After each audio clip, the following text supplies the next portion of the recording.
Can you remember a time when you were truly blessed? You know, I think about Thanksgiving upcoming, and for some people, it's a great blessing to be with family. In fact, some people aren't able to be with their family, and they long for that blessing of being with those certain family members that mean so much to them. You know, I also think about Christmas. Sometimes we're blessed when we receive a gift, you know, at Christmas, that gift that just meant so much to us. You know, a lot of times when we consider the word blessing, usually we're thinking about the concept of receiving something. You know, maybe it was a gift that was very meaningful to us in a sentimental way, something we really, really needed, you know, and we wouldn't have bought for ourselves, but we're so glad that somebody else did. You know, maybe it was something unexpected, or maybe it was something that was expected, but it exceeded our expectations in an unexpected way. You know, a lot of the time for a lot of people, the determiner of something being a blessing or not is how they feel about it at the moment. But truly, is that an accurate sign of what being blessed really is? You know, there have been times that I felt that I was blessed, and it turned out it was a blessing, and it turned out not to be. There were times that I felt like, man, this is the worst thing ever. I must be cursed, and it turned out to be a blessing. You know, the truth is that our initial feelings and read on a situation really don't have any determination on whether what's happening is a blessing or not. You know, the Bible has some really important things to say about what it means to be blessed, and it does give us some insight into what truly blesses us. You know, and we're going to take a look at that in a few minutes here in this morning. But right now, my name is Jim Campbell. I'm the lead pastor of Bay West Church, and I'm so thankful that you chose to join us this morning, whether it's on the weekend that this airs or whether this is months down the road and you just happen to cross it on a website or a YouTube channel. You know, God has some important things for you right now in the next time that you put toward Him and focusing on Him through the music and through our service. God's going to be speaking to you. So listen up for what He has to say about your life right now. One of the things I'd like to encourage you to do is if you're not part of a life group, you know, those are small group Bible studies that we have that meet throughout the week, either in people's homes. We have some, I think we have one that meets at church now. We have some that are, we have some that meet on Zoom, online, but it's ways that we keep together in community and grow, help each other grow closer to Christ. You know, our mission here is making disciples here and everywhere for the glory of God. And so a disciple is someone who is growing closer to God, becoming more like Jesus, who knows and follows Jesus and is becoming more like Him every day. And we help each other along the way with that. And one of the tools we use is through life groups. You can join a life group by going to baywestchurch.com/groups. And there's a button there that says find a group, and you can click on that button, and it gives you the options of the groups that we have, what they're studying, the makeup, the times that they meet, whether they're online, whether they're in person, things like that. And just click on join that group, and one of our leaders will get in touch with you ASAP, you know, and get you clicked into that group. If you want to give your tithes or offerings, you know, we make that available online as well. You can give at baywestchurch.com/give. We want to give you that opportunity for obedience for you. If you would prefer to send a check, you can do that as well. Bay West Church, 100 Emerson Drive, Northwest, Palm Bay, Florida, 32907. If you want to follow along with my notes, you can do that by following along at baywestchurch.com/notes. Or if you have the YouVersion Brown Bible app on your smart device, you can actually go click on there, or you can go there from a desktop, go to uversion.com, but go to the events section and type in Bay West Church, and the current notes for this weekend will be available there for you to follow along during the sermon. But for right now, before we go any further, we're going to take some time and worship God through song. Our worship leader, Josue Gomez, and his team is going to lead us in some music, and I encourage you, wherever you are, dude, put this on the biggest screen you got, turn it wide open on the sound bar or the screen or the stereo system, whatever you have, and just sing from your heart to the Lord and be blessed.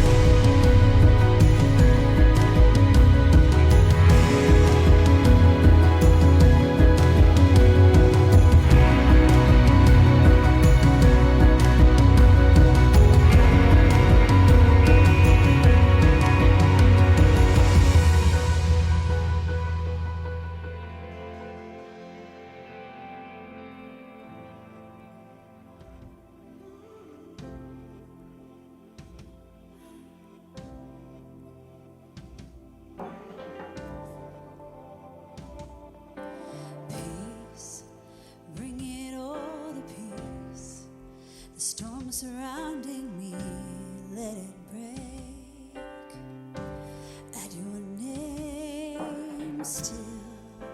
Call the sea to still, the rage in me to still every wave at your name. Jesus, Jesus, you make the darkness tremble. Jesus, Jesus, you silence fear. Jesus, Jesus, you make the darkness tremble. Jesus, Jesus. Breathe, call these bones to live, call these lungs to sing once again. I will praise Jesus, Jesus. You make the darkness tremble. Jesus, Jesus. You silence fear. Jesus, Jesus. You make the darkness tremble. Jesus, Jesus. Your name is alive that the shadows can't deny. Your name cannot be overcome. Your name is alive, forever lifted high. Your name cannot be overcome. Jesus, Jesus, you make the darkness tremble. Jesus, Jesus, you silence fear. Jesus, Jesus, you make the darkness tremble. Jesus, Jesus, Jesus, Jesus.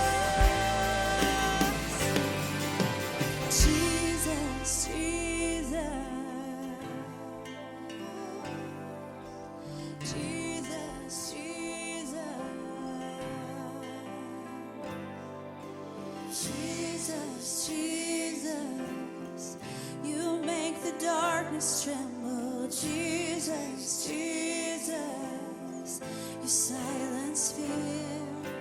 Jesus, Jesus, you make the darkness tremble. Jesus, Jesus.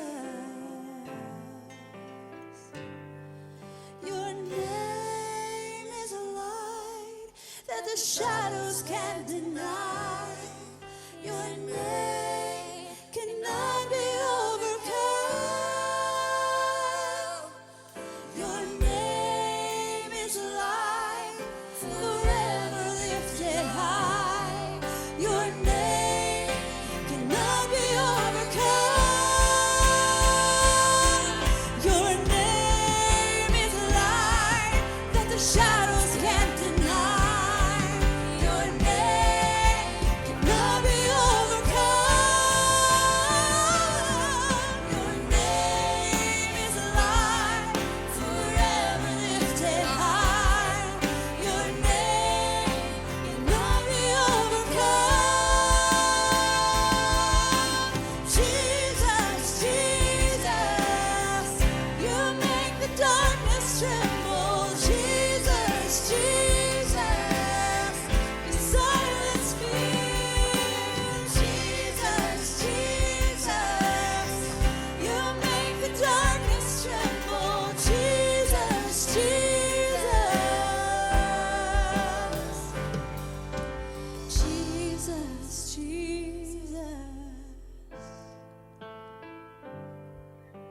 Jesus, Jesus, Jesus.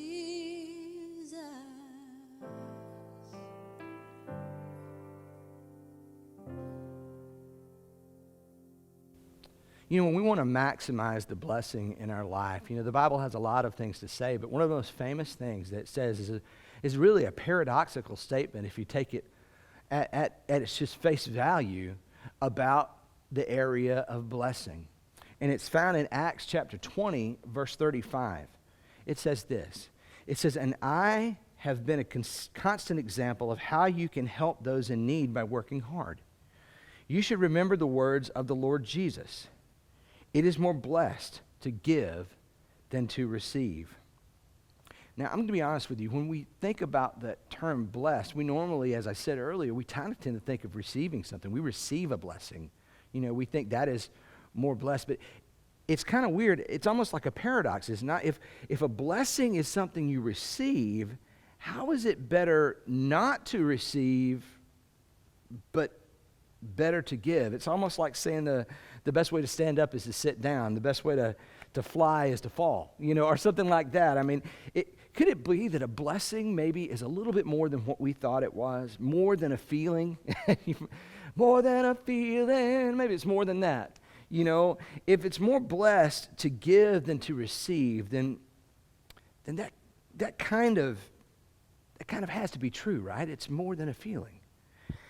So what is the greater blessing that comes? So what is that? I mean, not from receiving something, but how does it work that receiving the greater blessing is actually giving away? First of all, giving, we know, as always, it's never about the gift. When we follow Christ, when we give in following Christ, God is not entirely concerned about the thing that you give as much. When you give to the church or when you give to a friend in need, God isn't checking your gift necessarily. He's checking your heart, because giving is all about a heart check. It's always a heart check. In every area that God tells us to give, He's not in need, but He's meeting your need through that gift, believe it or not. In Ephesians chapter 5, verse 1, it says this, is imitate God, therefore, in everything you do, because you are His dear children.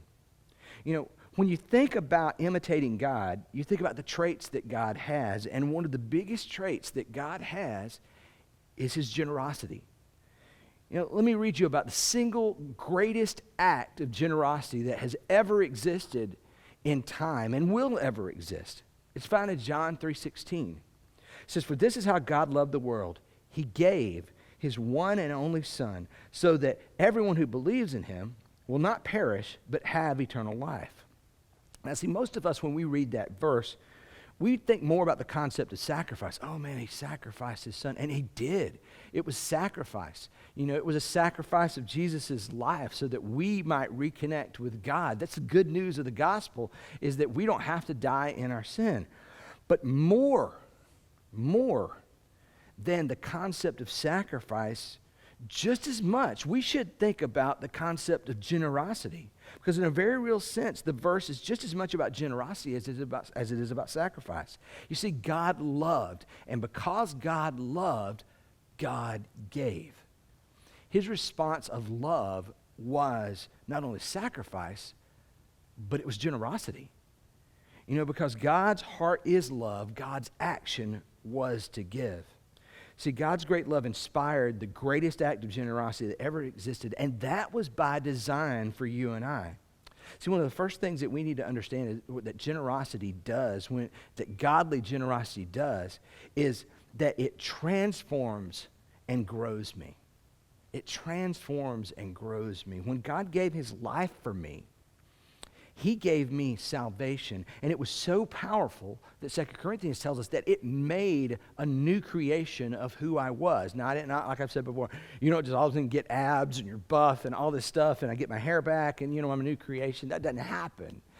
But what does happen is I become a new person on the inside, and Christ does that for me. When I am generous, it's not only the evidence of that transformation for me, but it continues to mature me and grow me as I act in faith with God as my provider. When God says, hey, give to someone or give to something, I'm trusting Him and I'm exercising my faith, and I become more mature and more trusting of God when I see what He does in my life and when I trust what He does in the life of others. But see, not only does a life of generosity transform and grow me, but a life of generosity also directs and protects me.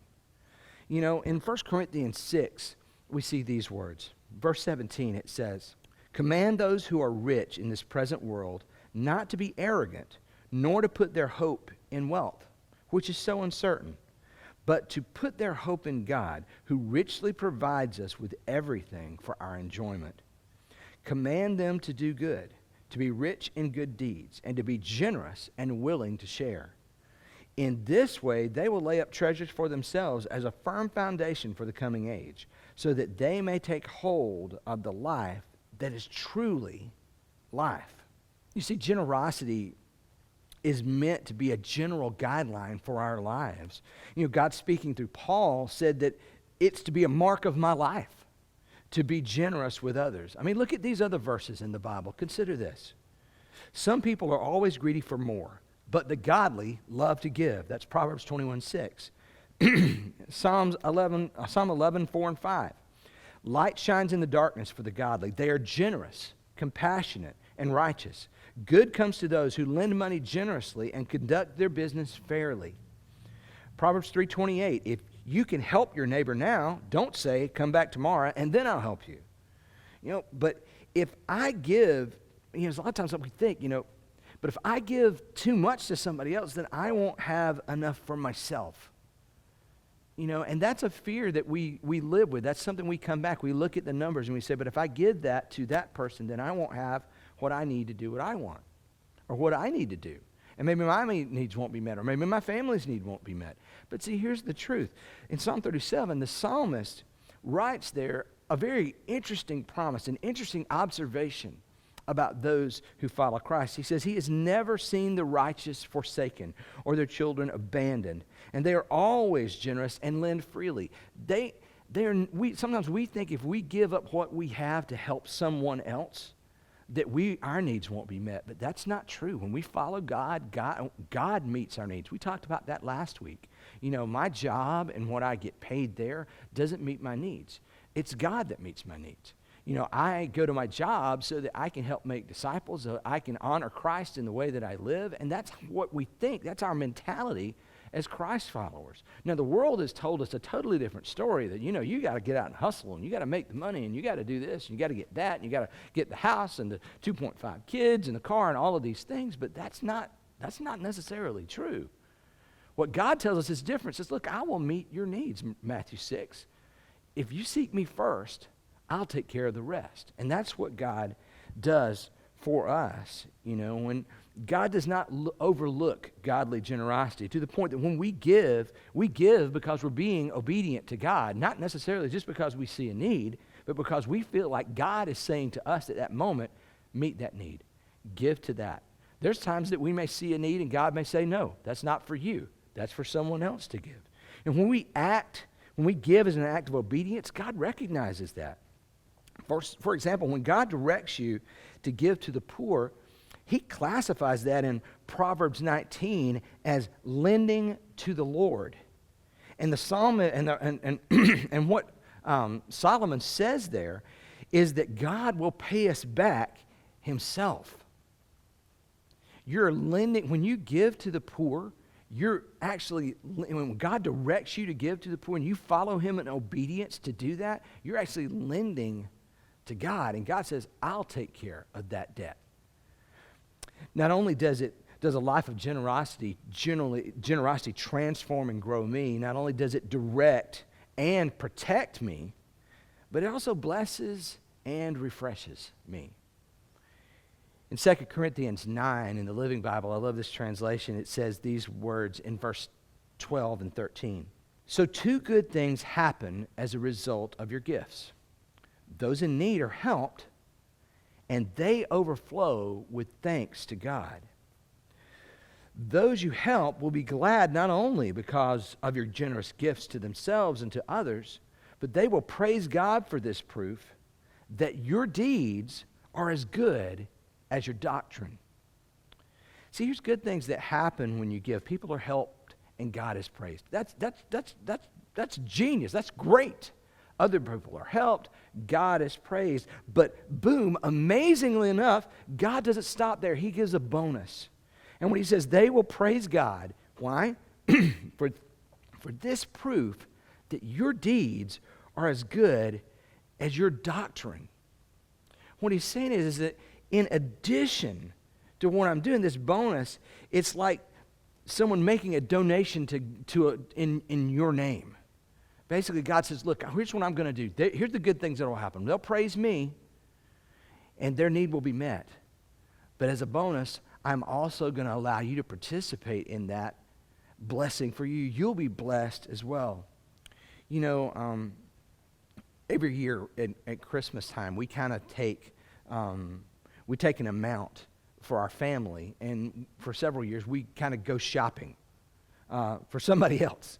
The way we do it a lot is Samaritan's Purse has a catalog that we go through each year, and we pick out things for other people. You know, basically, they have things in other countries for kids and for other cultures that they're doing, and you can sponsor that. You can sponsor a certain amount of money to go toward building a hospital somewhere. You can do something to help kids read. You can just buy gifts like we do the Operation Christmas Child. It's the same type of organization. We get the shoebox, and we have them actually today, you know, at church, you know, at Bay West. We give those shoeboxes out, and you go out and you fill the shoebox with toys, and you wrap it up and you bring it back, and they take it and give it to children who wouldn't have Christmas presents at this time of year. And what we do is we pick a certain amount of money, and then we give the catalog, goes around to each person in our family, and we say, okay, what do you feel like God's leading you to give to this person? What do you feel like God you want to support? And we've had some of the craziest things, because there's so many things in there. Everything from, you know, supporting a missionary in a country to buying a goat for a family. You know, it's just all kinds of things that's available there. You know, and you may think that's funny. Well, goat. Well, I mean, they use that. It's not just a pet. You know, that's actually a part of their way to survive as well. But we do that. We kind of give that. You know, and our name didn't get put on it, and people didn't go, ooh, look at that. But we're giving to others out of obedience to God. And what this 2 Corinthians 2 passage really says is the bonus is like someone saying, hey, you know, needs going to be met, God's going to be praised, but I'm going to make the donation in your name. In your name. You know, you give, God is praised, they're helped, and on the end of it, God says, I'm not letting you get away that easy. And he recognizes and increases your reputation. You know, now we don't do it for that reason, because that wouldn't be in obedience. You know, we honor God because God directs us to do that. But not only that, it also comes around full circle. You know, when we look at Proverbs 11:25, it says, the generous will prosper, but those who refresh others will themselves be refreshed. You see, the blessing of generosity, it transforms me, and it grows me, it directs me and protects me, and it blesses me, but it also refreshes me. You know, generosity as a concept, you know, I'm going to tell you this, generosity is such an important concept that I'm going to tell you that if you have the opportunity to err to one side or the other of being too generous or not generous enough, I'm going to say you should be erring to the side of being more generous. Because what God tells us is that as we bless others, as we obey him and are generous to others, you know, that generosity will come back to us. A lot of times, you know, there's a concept that comes out of this proverb that talks about, look, if you see someone in need, you give, trusting God, you know, that their need will be met, that someday you may have a need, and God will move someone else to help meet your need as well. You know, that's a God-directed thing through faith and obedience. We don't do it because we're storing up, okay, I'm going to, in the future, you know, I'm going to have this need, but I'm going to give to everybody around me. No, we do that because I want God to be praised. But it's how that kind of works out. And that's why I say is if you have the opportunity to be generous, and you can either be less generous or more generous, err to the side of being more generous. You know, if a friend needs $20 for gas, give them 25. And you've got it, give them 25. You know, if someone needs you for an hour of work, give them 2. You know, if your boss wants you to come in and he needs you to do this job and you can do it to this level, you know, we don't think about this very often as being generous, but if you can do it to the standard, here's the standard, here's what I can get away with if I do it. I'm going to tell you, do it to the next standard up. As we said in Colossians 3, do it as working for the Lord, not for men. You know, do it to a higher standard. Be generous with your time. Be generous with your ability. Be generous with your effort. Be generous as you serve someone. You know, why? Because you'll see that it's more blessed to give than to receive. Because here's the truth. The reason that that's true is really that God will always outgive you. When you give into obedience to God, Jesus said that it's always the better deal. The problem with us is that we kind of treat generosity sometimes like a vending machine, and we make the choice of what's in there, and we see, there's a nice person, and they're pretty cool, and I like them, and so I'm going to put my generosity in the vending machine and kind of do C1, because they're pretty great. And we want the immediate thing to pop out. We want them to take that and give us a great big smile. We want to see the kids smile back at us because it was awesome. And we want to see that heartfelt thank you with tears from that person who just so needed what we gave. Whatever Hallmark movie moment that you want there, that's what we want to come out of that vending machine. But that's not how godly generosity works, because that's not the reason that we give. When we give out of obedience, we want God to be praised. We give out of obedience. We want our Father to be happy with us. And from what we do, we obey, and then we leave the results to Him. And often, sometimes in our generosity, though, we give and we don't see the candy pop out of the machine immediately, and then we feel cheated. And then we don't want to give anymore, and we become greedy and stingy. But that's not how godly generosity works at all. This is how it works. See, in Romans 14, it tells us that anything not done in faith is sin. And that faith goes for our generosity as well. Faith is what we do when it really doesn't matter if we see the end of it. It's what we do out of obedience because God said so. We do it because of what we believe, not because of what we see. Faith is the evidence of things not seen. We are obedient in our generosity just like we are obedient in everything else. And just like every act of obedience, there are results that we see and many that we don't. But the greatest results sometimes that we never see in the moment, it's what we become down the road. You see, because every time that we obey God, every time that we put Him first, every time that we trust Him and we acknowledge who He is, and we treat this world as if God is the creator of it and God is in charge, and we can have confidence and joy in that, God increases us in ways we never would have thought. He gives the gift that we needed that we never would have bought for ourselves. He gives the gift that becomes sentimental in so many ways that we never saw coming. He gives the unexpected, and He gives the expected that exceeds any expectation that we could have had. And I'm going to challenge you that this Christmas season, and rolling into the holidays and Thanksgiving and all of that, I want you to choose a life guided by a principle of godly generosity. I want you, one of the ways you can do it, you can go to Samaritan's Purse, and fill out Operation Christmas Child or whatever. And, fill out put together a box. You can do it online. If you don't have time, we're filling out boxes here. We have some, and we're going to take them all up next Sunday on November the 22nd and turn them in. But, that's when they're due. But, what we're going to do, what you can do as well is you can do it online. There's a place online where you can donate money and they'll fill a box for you for a kid if you don't have time to do it, especially trying to see people out in COVID. I want to challenge you that no matter what you have, no matter how great or how small, to commit this year that I'm going to do something for someone outside of your family and your friends circle, something that God directs you to do, to be generous to others. You may need to start saving now. Maybe you're a paycheck a week person. Maybe you say, okay, I'm going to take $5 out of my paycheck and I'm going to put it in a jar. And in the middle, I'm going to do it each week now until the middle of December. And I'm going to trust the Lord in that. And I want you to take that money and I want you to pray over it and say, God, what do you want me to do? This is stuff that you've directed me because if you do that, I want you to do that out of obedience to the Lord, not just because I'm challenging you, but you also have to realize that God also puts you here. You're hearing this. You're putting your attention on God, and this is one of the things He is saying. Maybe this is for you. But I want you to take that money, I want you to pray over it and say, God, what do you want me to do with this? Who can I bless? And I want you to just leave it open. It may be someone you're walking down the street and God says, that guy. You know, maybe somebody at a store, you got it in your pocket, and you carry it with you, and you see them buying something. Say, hey, I want to buy that. I got their bill.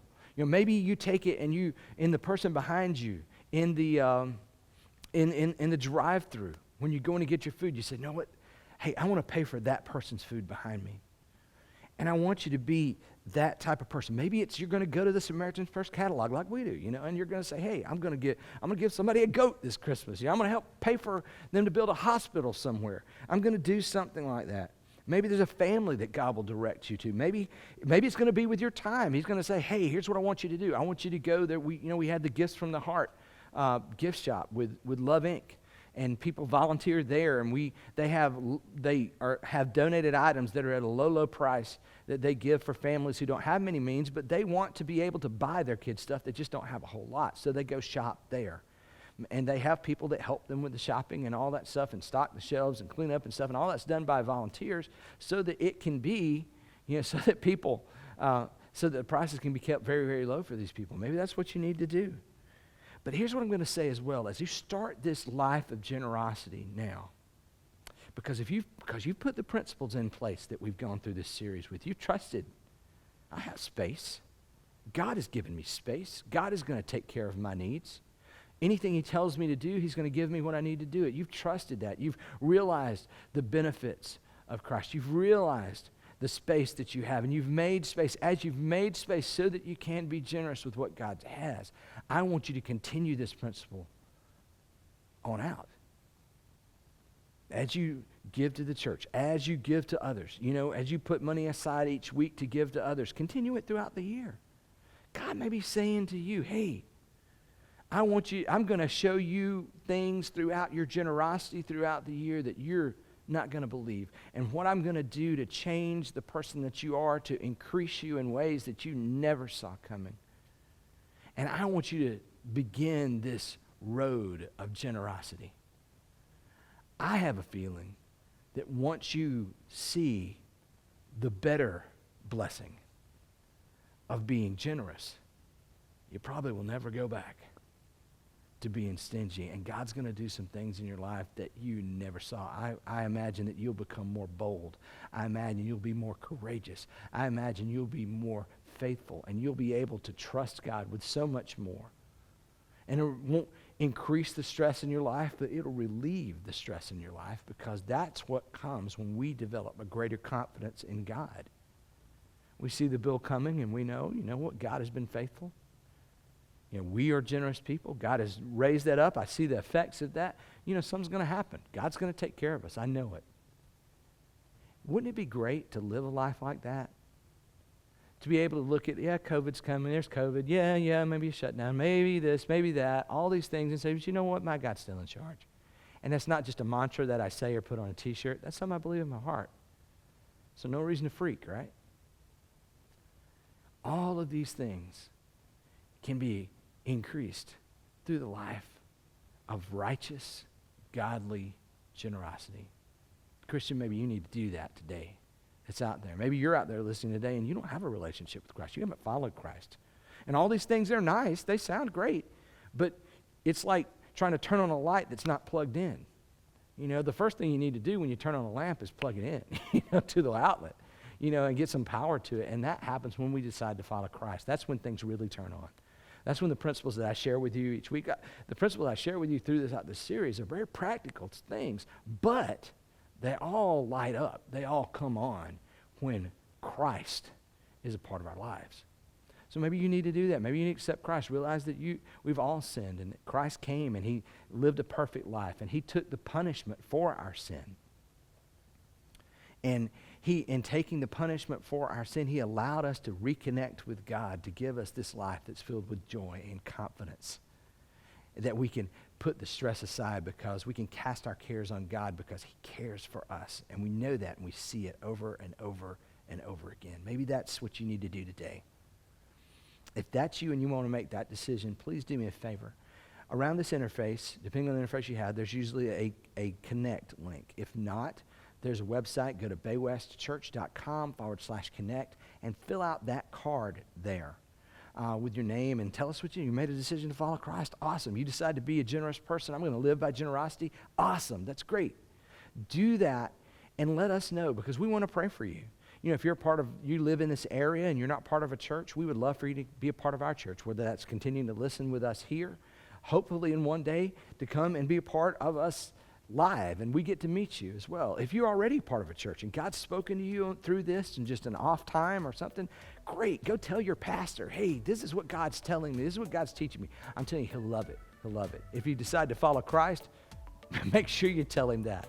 But also let us know too, because we want to be praying for you as well. If you're listening somewhere else across the United States or the world, we believe it or not, we're not a giant church, but we do get people that text us and call us from different places and stuff. And you know, we pray for you. We want you to be a great follower of Christ. We want you to hook up to a church where you're at, you know. And if you need help doing that, call me. You know, I've been in ministry for 20 years. I got contacts all over the place. I'll try to help you find a church that you can plug into where you are, because I believe it's that important to be part of a body of believers. But I'd like to thank you for being a part of Bay West today. Remember, as always, to join a life group if you can. That's very simple, baywestchurch.com/groups. Click the Join a Group button, and you can choose from online options, or you can choose from options that are in person that are there as well. If you'd like to give, obviously we offer that opportunity for obedience for you. You can go to baywestchurch.com/give. Give there. You can also send in a check if you like, Bay West Church, 100 Emerson Drive, Northwest, Palm Bay, Florida, 32907. If you would like to be a part of Operation Christmas Child, you still have some time to do that. That's this week, and this is airing the weekend of the 15th of November, But the deadline is the 22nd, so you can go to Operation Christmas Child, and you can choose to get a box there, or you can call our church number from our website, baywestchurch.com, or text us there. We accept text at that number as well, and you can get us, and we will get you a box, and hopefully so that you can have time to fill it up and get it back to us so that it can be sent in. But thank you so much for being a part this week as we conclude our Make Space series. Next week, I'm going to be opening up a very early Christmas present for you that I think is so needed right now in where we are. God's really moved me to kind of move my schedule around a little bit and talk about this subject next week. Don't miss it. Later.